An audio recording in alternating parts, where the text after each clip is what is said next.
What did you get, Charlie Brown? I got a rock. I got a rock. Rock. I got a rock. Rock. Rock. Rock. Rock.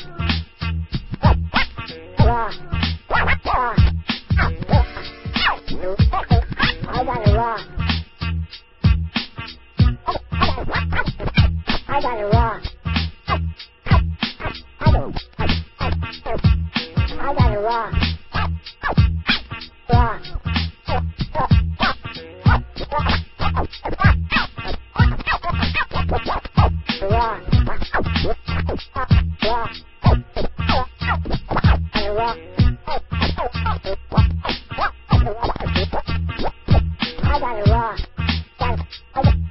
a rock.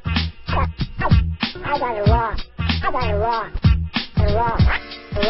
Rock. Rock.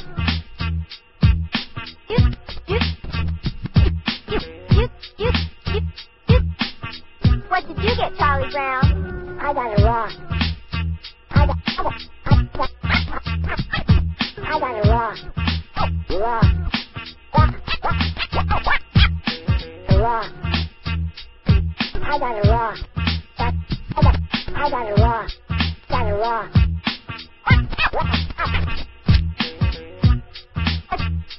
What did you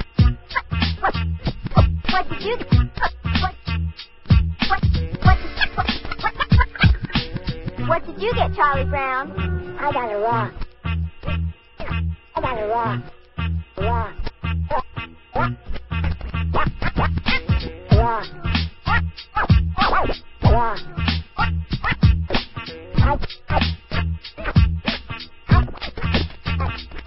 I got a rock. I got a rock. Got a rock. Got a rock. Rock. Rock. Rock. Rock. Rock.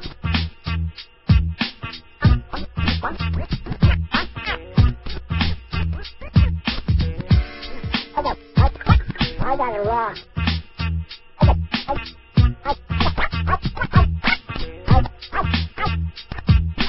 I got a rock. Rock. Rock. Rock.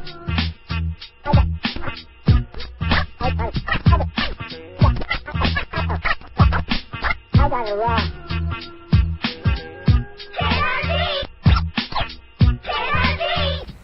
All right, so where we left it off last time, we were looking at these byte-limited versions of string copy and string concatenation that take this third argument so that you can only copy, it only copies over a certain number of bytes.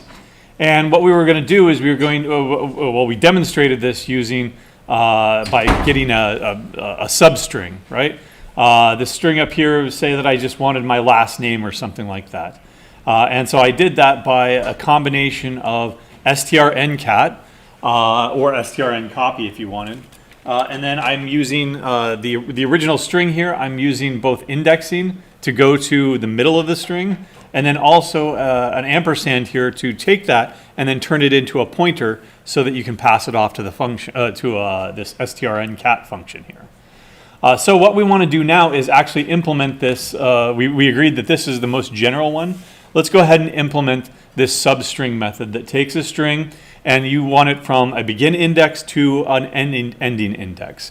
Before we do that though, let's go ahead and really think what this means, right? And usually, like if you can put an example in your documentation.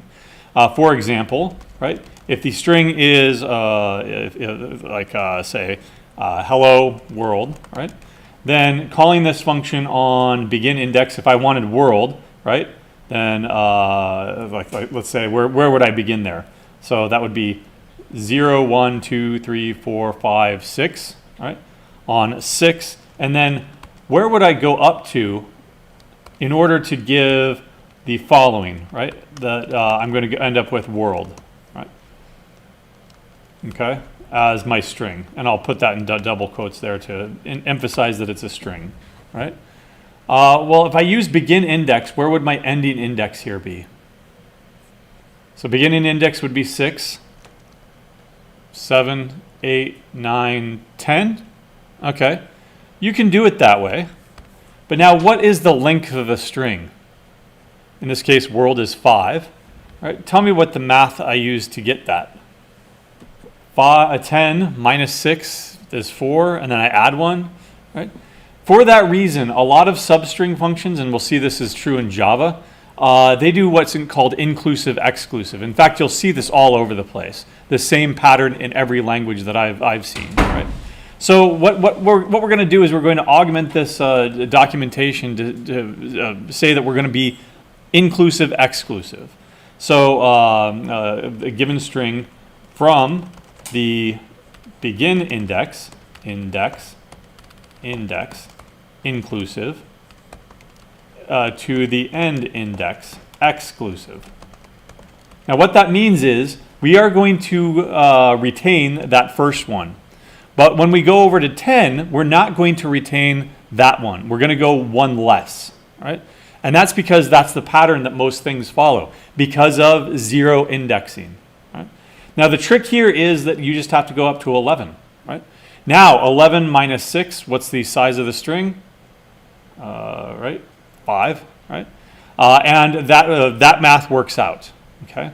So there's my example. And again, it's inclusive on the beginning index, it's exclusive on the ending index to make the 0 indexing math kind of work out in general. Right? All right, so let's come down here. What's the first thing that I should do in a function? Error handling. So I'll leave that as a to-do. Do error handling. More than usual, right? Your beginning index could be out of range. Your ending index could be out of range, but what about the relationship between them, right? Yep, they could go past each other. In all those cases, the only thing that you can return is a null pointer, okay? Otherwise, I'm going to steal some of the code up here, right? Actually, this is not strncat. Well, let's go ahead and go from scratch, okay? So first of all, I need a, can I create a string here, char result 100, and eventually return result? First of all, is 100 going to be enough? Generally, I mean, if every string in your entire life is going to be less than 99 characters, then yeah, fine. But that's not the case. Especially not the case next week when you'll be working with DNA strands, which are millions of characters long, right? Okay, so what we need is a dynamic string here. Okay. Now, I'm going to call malloc, char star, malloc. How big do you want it? Size of char, excuse me, right? Times how many characters are you going to actually want here? Well, we just computed that, right? The end, that's why we're going inclusive exclusive. All you have to do is the difference between end index minus begin index, right? Careful, WORLD, is that big enough to hold 5? In C, it's going to be +1 because of the null terminating character, okay? All right, now that I've got a string big enough, I just need to simply copy it. But I'm not going to copy the entire thing. I'm going to copy strn bytes of the whole of the thing, right, into my result from the string s. But now here, how many bytes are you actually going to copy? Well, again, because it's inclusive exclusive, the math is done for us. If you want to put that into a variable, you can, but it's not necessary. Some folks might think immediately, oh, wait a second, you do this calculation twice, you might as well just do it once and put it into a variable. The compiler will take care of that for you, right? The compiler will see, oh, this is computed multiple times in this context and it never changes. I'll just go ahead and the assembly code that it generates is going to do it once and then not have to do it again, right? So you don't have to worry about that. That's called premature optimization. The compiler is smart enough to do optimization for you. There are some things that you do want to optimize, but certainly not getting rid of two subtractions, okay? Now, remember, does strncpy copy the null terminating character for us? WORLD, I didn't see a null terminator within those 5, so no, not in this case. So I'm going to have to null terminate it myself.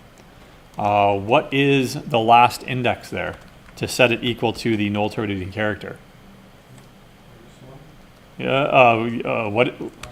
Oh, are you a Pythoner? Are you a Pythoner? Yeah, there you go. So yeah, if you were in Python, yeah, that'd work. Except that there are no dual terminating characters in Python, so no, right? Okay. So, well, WORLD. That one would be right here, right? So 0, 1, 2, 3, 4, 5. In other words, it's just the length of the string right here. Okay. And once again, you could put that into a variable if it makes you feel better, but no reason to, right? Okay. And then finally return the result. And again, I'll leave it as an exercise to do error handling more than usual there. There's my data. Let's go ahead and get rid of all of this. Yeah, we're okay on that. Char star last name is equal to my data up here, but I want to start it at index 0, 1, 2, 3, 4, 5, so 6, right? So what was it called, substring? Right, data starting at 6 and going up to BOURKE. So I want to go plus 6 plus 1, so 13, I believe. Right? And just to make absolutely sure, let's print it out, last name. And I'm going to annotate it by putting things around it, right? %s, double quotes around it. And of course, you have to escape those because otherwise you could put a single quotes in there if you really wanted to, but last name. And then let's make it look nice, end line. There we go. All right, so GCC demo. There we go. Oh, sorry. Oh, okay, good. So we've got a bug here. So we wanted it to start at 6, in other words, start at B, right? And go all the way to 13. Well, that's BOURKE, so we're off on 1 there, but also, I mean, that's the wrong string. So let's come back down here and fix it. Do we want to start at the beginning of the string S? No. We want to start where? At begin index. And same trick as before, as we demonstrated with the Python tutor visualization of it, right? If I start out with S, that is a char star, a pointer. When I index it to begin index, now it's a single character. How do I change that into a character pointer again? With an ampersand in front. Right? All right, and GCC. Let's see if this works. There we go. And we're still off by 1. Okay. So end index, begin index, inclusive, exclusive. So we can just go ahead and -1 here, right? There we go. That should be good enough. And this is probably actually, what else do we need to do? Probably that too, right? GCC a.out. There we go. We got our last name. Right? Go through it again and just make sure with, say, Valgrind or GDB to make sure that that all the numbers come out. Okay. Or was my number wrong up here? I want to go up to 13, but not include 13. So what is that? That's 6, 7, 8, 9, 10, 11, 12 is actually what I want. So it was correct down there. It's just, it was incorrect up here, right? So let's go ahead and fix it. There we go. And I was right the first time, damn it. I was just not calling it correctly. There we go. All right. I might have miscounted. I don't know. Okay. All right. Now that we've got that, let's do the other 2 versions that we were talking about, right? Or at least one of them. So there's another version of this where you say, no, I want to go all the way to the end of the string. I want a substring that begins at an index but then goes all the way to the end. Right? Well, can I call it substring? No. Substring to end is a good one. To do documentation, right? Okay.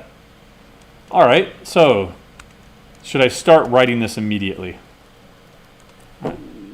Code reuse, just like we were trying to get you to use in Hack 7, right? Contains versus contains within. If you just did contains within, then you've got a free call to that function from contains.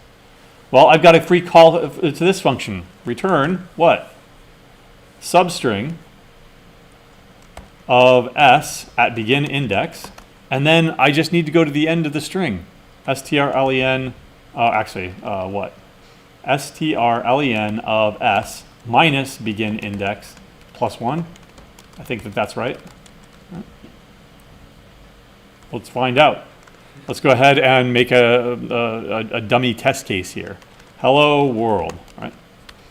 All right, so if my beginning index was right here, there we go, right? There's world.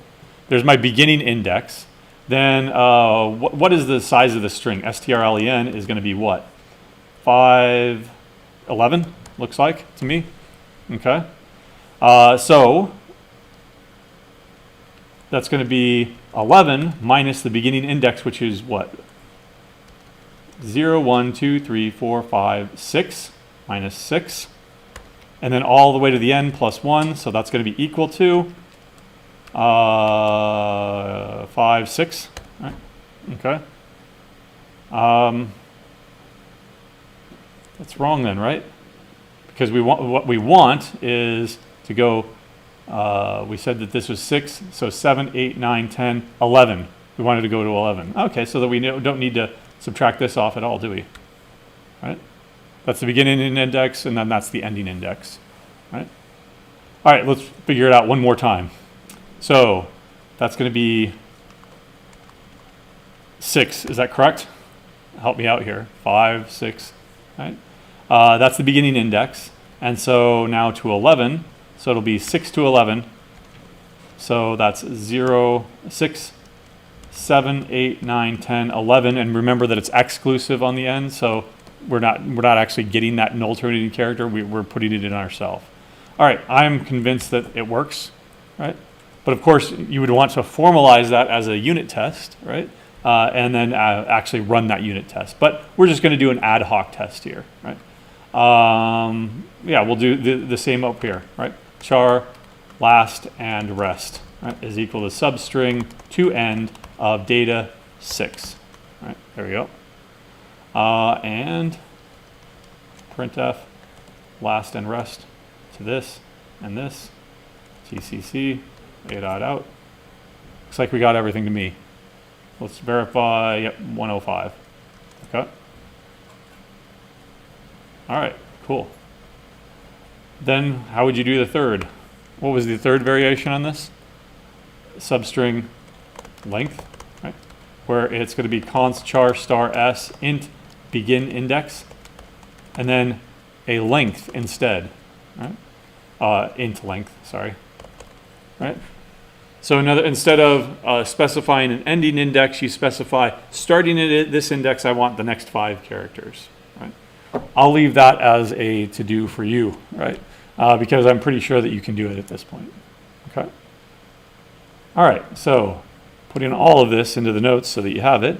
Any questions on strings or string processing in C or Java? No? Well, let's come back over here to Java, and should we even bother writing all that stuff? Guess what? Data dot substring, right? Subsequence, substring. You've got a version that has a begin index to the end index. You have a version that has a begin index. You have, and you don't have the length though, right? So you'd have to write a length or something like that, right? And make sure that the length is not out of bounds. But in addition to that, I mean, all you have to do is RTM, read the documentation, right? Read the manual, and you'll see that pretty much anything that you would want to do with strings is going to be supported somehow here, right? There are dozens and dozens and dozens of functions here. Best not to read documentation in your IDE. Just go ahead and Google for it. Java, string, right? You don't need the latest version. This is 8, right? And look at all of those functions. Nice, right? Okay. To uppercase. We implemented that one, but then we don't have to here, right? To lowercase. Subsequence, substring, starts with, ends with, replace all, right? So lots and lots of different functionality there that you don't need to reproduce. Right? All right, any questions on strings? No?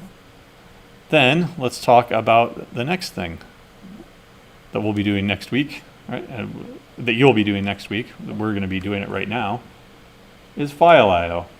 Right? Now, you're traditional. You know that what a file is intuitively, right? That exe file or that Word document file or whatever, right? Ultimately, however, a file is nothing more than a unit of stored memory. Typically, this means being stored on disk, but it doesn't have to be, right? What else is a file? Well, directories are files, folders are files, programs are files, sockets are files, or buffers are files. What were sockets again? If you need to communicate to another computer, right? Well, this computer needs to talk to this computer. What you do is you open up a socket connection to each other. How do I send data back and forth? Well, if I need to send data to the socket, I write it to that file, right? If I need to read a response from that remote computer, I read from that file. Ultimately, a socket is nothing more than a file in most systems. Right? You also know them as buffers. When you mash the keyboard, where does all that data go? It goes into a buffer, which is stored as a file, right?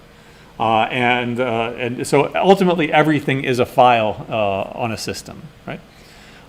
Usually, when we're talking about files, though, we mean something that's stored on disk. And we like to store things on disk for long-term persistence. That is the word that is used, persistence of data. It persists among all these different runs of your program, because your program is a very short-lived thing. If you need to write data so that the next time you run your program, right, then you need to persist that data across different runs of your program. Right? You can do two things. As I just said, you can read, that is input. You can write, which is output. Okay. Files can be plain text or they can be binary files.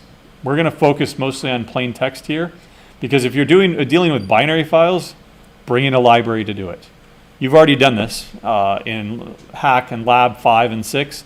You were working with images. Right? We didn't write any of that. We brought in a library, that STB library or whatever it was, right? And it was a very, very cool library because it could do GIFs, it could do PNGs, it could do JPEGs, it could do all of them, and it was just a header, right? It's a very, very clever library over there, right? They might be intended for human consumption or not, right? Generally, what you do with files is EDI, which is electronic data interchange. Right? For example, XML, JSON, base 64, right, etc. Right? Have you seen XML before? You'll do XML example here. Examples. There we go. You'll work with an example. Come on, a simple XML file. There we go. Right. So it's rendering it because XML is a superset of HTML. And so that's why my web browser here is trying to render it. Let's actually look at the page source and see what it looks like, right? So XML files have an opening tag and a closing tag. That semantically marks up what everything that is enclosed in that tag is. This is a note, kind of like an email or something. Well, who is it to? To whom is it to? Right? You have more tags inside this. And then within those tags, that's the data. It's Tov Jani, right? And the heading is a reminder, don't forget me this weekend, right? That's one way of doing this data. Another way of doing this data, equivalently to JSON, is JavaScript object notation. XML stands for Extensible Markup Language. Again, it's a superset of HTML, right, that you might be familiar with already. So let's convert this XML to JSON. Right? There's what it looks like. JSON is a key value pair mapping, right? And it's a subset of JavaScript. That's why it's called JavaScript object notation. Right? It's supported in JavaScript, but that's not the only thing that you can do in JavaScript. Now that note has been converted to a string, and then we've got a colon here indicating with opening, closing curly brackets everything that belongs to that piece of data. Right? Likewise to, from, heading, and body. Right? If you had numbers, you wouldn't put them into quotes like this. Right? So you have electronic data interchange formats. Right? Those are intended for, like I said, with networking. If you have a computer that is, or a system that's built in C# and .NET and stuff, and you need to communicate to a system that is written in Java, right? they're not going to talk directly. Instead, they're going to take this data and interchange it by using one of these universal formats. Right? XML is older than JSON. Right? JSON is more popular now because it's lighter weight. Okay. What about base 64? Have you ever heard of that before? So you've heard of base 2. That's called binary, right? 0 and 1. You've heard of base 10 because you've counted that in all your life. Right? You've heard of base 16. We've talked about that before. It's called hexadecimal. 0 through 9, and then A through F. 64 is base 64. It uses A through Z, capital and lowercase. That's going to be 52 now. Well, where do we get to? Then we've got 0 through 9. That gives us 62. Right? What do we get out of 64? Well, we just add, I think, equal sign and maybe a tilde. I forget what they were. Right? But they just throw in 2 more to get it up to 64. Right? Why would you want base 64? Well, all of that is text that I just said, right? But if I try to send this image via email or something, right? Email does not support binary data. So instead what you do is you take that image, you convert it into base 64, a text representation of that data, and then you can send it over email, SMTP. SMTP does not support binary data, right? So anytime that you get an image, and I don't have any emails, I don't want to show you my emails anyway, but if you were to send me an image, I could actually look at the raw data that came through, the raw email, and you'll see all this gobbledygook, A through Z, capital lowercase, 0 through 9, and whatever, and you can see what it looks like encoded. Right? In fact, maybe we can do some. We can take this text and encode it. Base 64 encoder online. Hey, we got it. All right, there we go. And what does the encoding look like there? There. It took that textual data and then just gave you another different textual representation of it. It looks like you can go ahead and upload a file right here, an image, and you can see what it would look like. Again, it's just going to be a bunch of gobbledygook here, right? A bunch of base 64 encoding. And it is a text representation of binary data. Again, we are going to keep it simple, right? And we are going to look at text-based files, right? Where did I say it? We're going to look at plain text files. Because if you need to do any of this processing, even if it's a plain text file like XML, JSON, base 64, bring in a library to do it, right? Okay. And hopefully you will be bringing in a library to do it when you do Hack 14. So this is at the end of the semester, your last week. We have you vibe code a client to connect to a Battleship server and play Battleship, right? And you need to win, right, to get the full points. But it's something. I mean, doing that is probably more beyond the scope of this course. But if you vibe code it, then hopefully you can get it done. Right? And then, or hopefully, more importantly, you'll have an appreciation for how much you have to fight, like a GPT or something like that, to get it to do something correctly. Right? That's the whole point of doing that exercise. Right? All right. Anyway, so we're going to be doing basic text files. Right? Guess what? There are only 3 steps. You open up the file, you process the file, you close the file. Right? That is probably the most important step. Right? Clean up after yourself. If you don't close the file, you might end up having corrupted data. Right? So, forgetting that step, absolutely make sure that it's there. Right? Let's do it in C first, of course, because it's a little bit more difficult. But in C, files are represented by a pointer, right? This file star, and it is all caps there, right?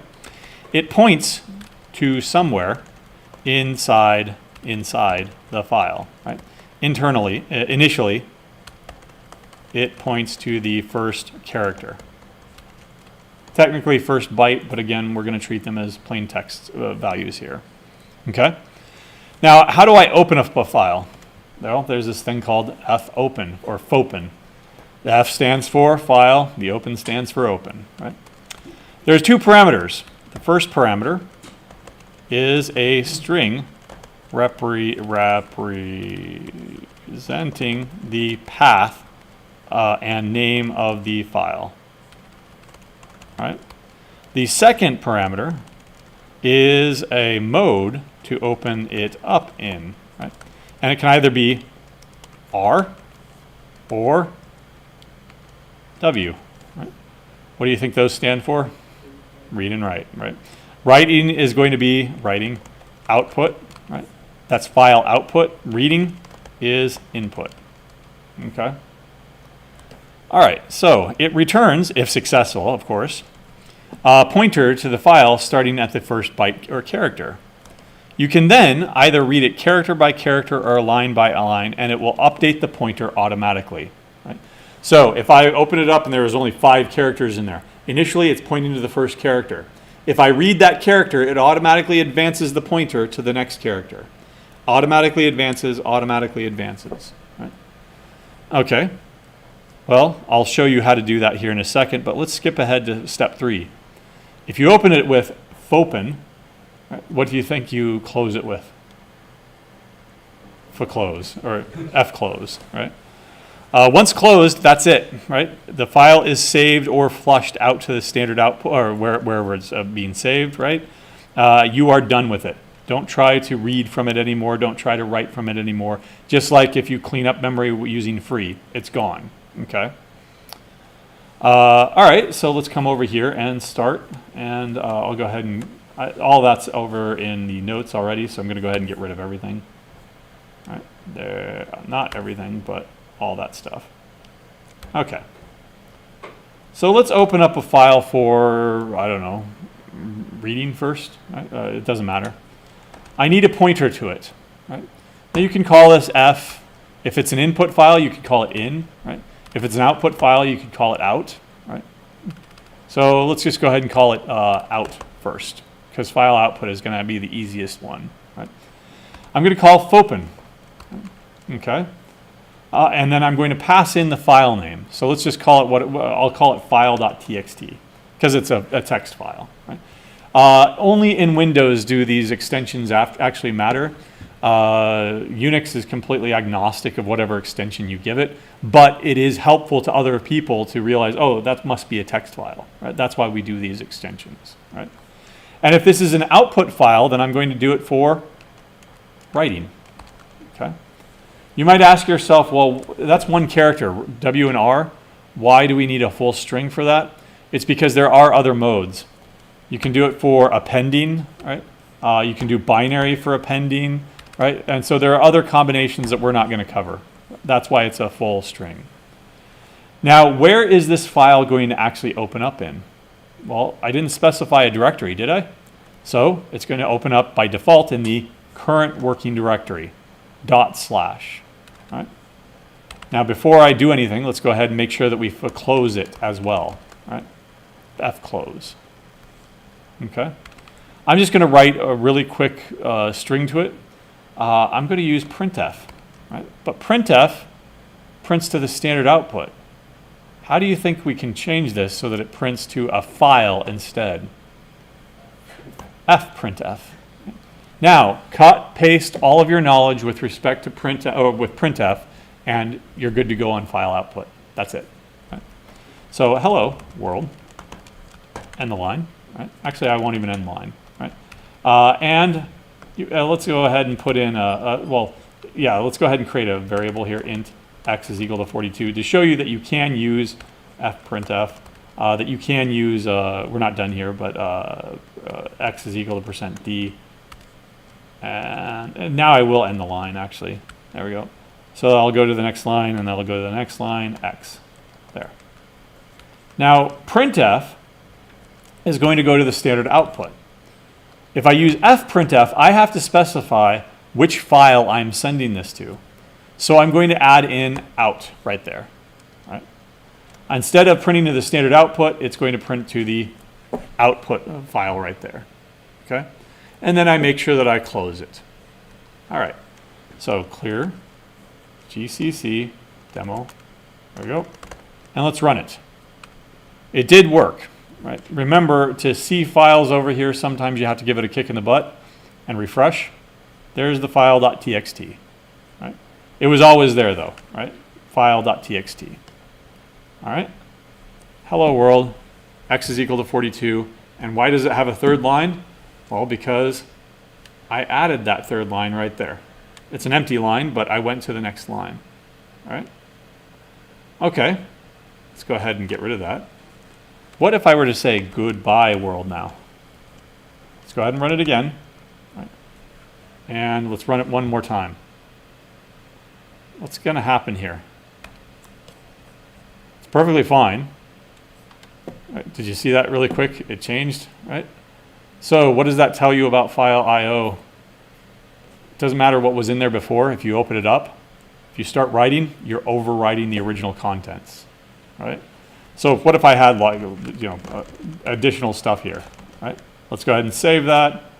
It automatically saves. GCC this and run it again. All that valuable button mashing data that I just put in there, all gone, right? There is no undo, right? There is no backup or anything like that. You open up a file, you start writing it, it's gone. So for example, what if you were to open up yourself, demo.c? Because this is a common mistake that I see folks make, right? All right, yep, gone. There we go, goodbye. That's why I copied it before I did that, so I could restore it, all right? So, careful, right? Don't open yourself. What if I opened a.out, right? And I started writing to it, then I would actually be replacing my own code, right? It's not replacing the program that is running. Because what happens, remember how the stack works? It takes your a.out and it loads it up in memory. So it's not actually running from the executable file. It loads it up in memory and all the code is right there in memory instead of the original executable file, right? But the original executable file would be overwritten, right? Okay. All right, what happens if we open up something that we shouldn't? Etsy password. Right. All right. So Etsy is short for etc., right? But we just call it Etsy it predates that website, ETSY, by 30 years. We've been saying it before they did. But etc., Etsy, and that's the miscellaneous stuff. PassWD, what do you think that is stored in there? Passwords, originally, yes. But fortunately, they realized that storing passwords in plain text was not a good idea, and they have since been, a long time ago, replaced with just X's. There's what's called an Etsy shadow file, where the actual passwords are stored, but it's stored and encrypted, and I don't have access to read it, all right? So what would you think would happen if I tried to open this and overwrite everything? Etsy password. What do you think would happen if I tried to replace the contents of that file with whatever I'm doing here? Let's try it out. a.out. First of all, is that a good idea? No. And hopefully the operating system won't allow. The operating system allowed me to read it, right? That's fine. But it's not going to allow me to write to it. Likewise, like very good thing, right? Segmentation fault. What happens if Fopen fails? Right? That's what's happening here. If you try to write to something that failed, well, this function returns a pointer. What's the only pointer that can indicate that something went wrong? Null. And so that's why it's segfaulting out there, because we received null. Opening of a file for reading that does not exist, for reading that does not exist, you get an error, right? Opening up a file for reading that you don't have permission for is an error. Opening up a file for writing that does not exist, it will be created for you. Opening up a file for writing that does exist, it starts overwriting the contents, right? Right? In the event of an error, for all errors, Fopen returns null. There. And you can check for it to see if it was successful or not, right? Okay. All right. Some examples here, like we did before. You can do use a relative path. Go up 2 directories, then down into the data directory, and open mydata.txt. You can use absolute paths. I don't know why there's a question. There we go. Etsy password. Right. But of course, you can open that for reading, but not for writing. You can use the current working directory by using // or just simply mydata.txt. There. Right. Come on. Render correctly. There we go. All right. Both of those are kind of equivalent, right? But the first one is a little bit better because it's more explicit, okay? As we just saw with file output, all you have to do is use printf, and that's it. Same placeholders, etc. So it's super, super easy. Here's another example, very similar to what we just did, right?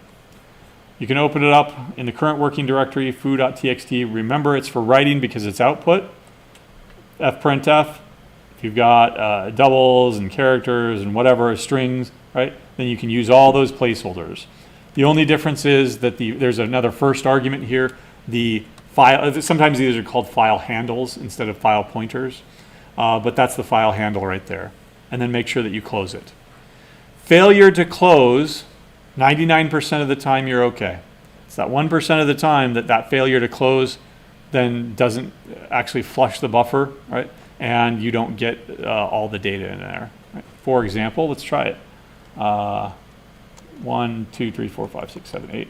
And then for refuse to close, GCC. And this is, oh, not the Etsy password, but say foo.txt. All right, there we go. GCC, a.out. All right, and refresh this. It probably worked. All right, yeah, it worked. But if I had done that like a million times and not closed it, I'm fairly sure that there's going to be a buffer issue in there somehow, right? Okay. All right, so I couldn't get it. I can't. It's that 99% that I can only demonstrate. Right? File input is a little bit harder. Right? Basically, you want to read from a file, and there's two ways that I'm going to show you how to do it: character by character or line by line. Now there are like a half a dozen different functions that you can use to do this. I'm only going to show you the two that are safe. Right? There are plenty of versions of this that are unsafe. The first one, where you read it character by character, is called fgetc, standing for file get character. Right? The second one is called fgets, right? fgets, which stands for file get string. It gets an entire line from the file. Okay. All right, the first one is easier, so let's start with it. fgetc. You can use fgetc. Right, there we go. And it returns a single character, the next character, from the file. Right? It automatically advances the pointer to the next character so that you don't have to do that yourself. Okay? Now, this is a single character like this, char. It is not a pointer. So what we need is a special character that says, I'm at the end of the file, right? Once it reaches the end of a file, it returns a special EOF character value, right? Because it's not actually a character. What do you think EOF stands for? End of file, right? Now, if you were to look this up on the ASCII text table, you would not find it, right? In fact, internally, its value is generally -1, because where does the ASCII text table start? 0, right? That's the null terminating character. Goes all the way up to 127 or 255, depending on which one you look for, right? Everything is in there, but there are no negatives. It's all non-negative values. So EOF is the only negative value, and it's not a real character. It's just an internal representation that says, I'm done. I'm at the end of the file. Okay? So let's come over here and let's play around with it. Right? I'm not going to call this out anymore. I'm going to call it in. Right? And we've got, let's go with file.txt. Yeah, let's go with file.txt because it's shorter. Right? And we're not going to open it up for writing. We're going to open this up for reading. Oops. Come on. There we go. Really have to mash my keyboard on VS Code for some reason. This is Code Spaces. I'm very tempted. The other day, the Code Spaces was down, and I just fired up my full VS Code, and I'm thinking about just switching over to that at some point here, right? But has anybody else installed VS Code? Okay, yeah. Everybody's comfortable using it. Actually, when you installed it, did it come automatically with C tools? No, you had to install a plugin, but it was easy, right? Oh, oh God. Okay, is there no other way? Okay, for Windows users, it's going to be a pain in the butt. For Mac users, it'd be a little bit better. But all right, how long did it take you? Too long. All right, well, if you could document that and send it out to everybody else so that it doesn't take as long for them. It'd be faster to just do a clean wipe with Linux. Oh, okay. Just use Linux. That's always the answer. All right. All right, so how do we do input here? Well, fget C of in. That's going to return a character, which I'll just call C. Right? Okay. Let's print it out. Printf. C is equal to %C. Remember, one of the few that makes sense, right? Okay. Well, let's do it for the second one. And I can't redeclare that. Let's go ahead and do it for the third one, the fourth one, the fifth one, right? That's good enough, just to make sure that it's working, right? Oops, what did I say? Out. There we go, in. There, GCC. All right. So what are the first few characters of this file? Goodbye, right? And good B, right? I only got the first 5. Well, that's not the way that I want to do it, right? Because I want to go all the way to the end of the file. So I'm going to put this into a loop.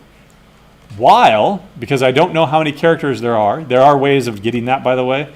There's these other things that you can research yourself called the seek, right?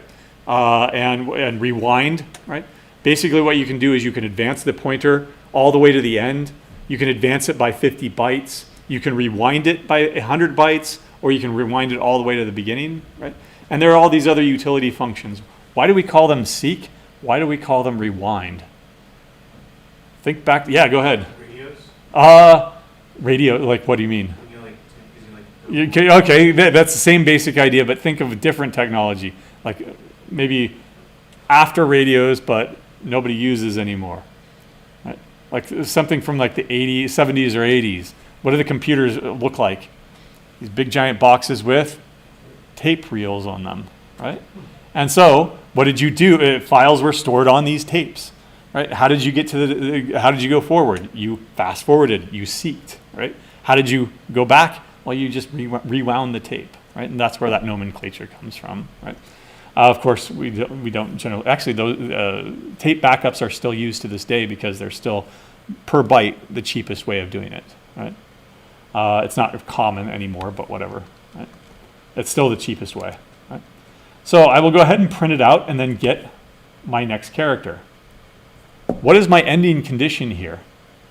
While I've not yet reached the end of the file, go ahead and print it out and get the next one, right? So while C is not equal to that end of file indicator, okay?